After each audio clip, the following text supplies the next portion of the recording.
All right, so I did a preliminary inspection on this Chevy Cruze to make sure I can actually make it around the block since it was towed in with a rejected sticker, right?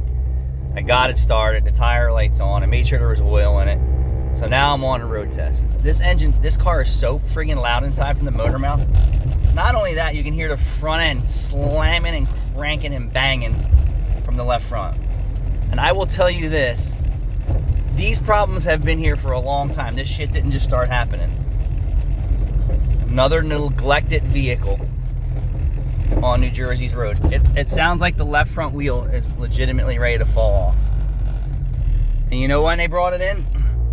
When they couldn't drive it anymore. That's typically what I see. When the vehicle stops, then they'll tow it in and they'll fix maybe just that one thing depending on what their budget is, knowing that there's 10 other items wrong with the car. And then people wonder why when they buy a pre-owned car in New Jersey, right?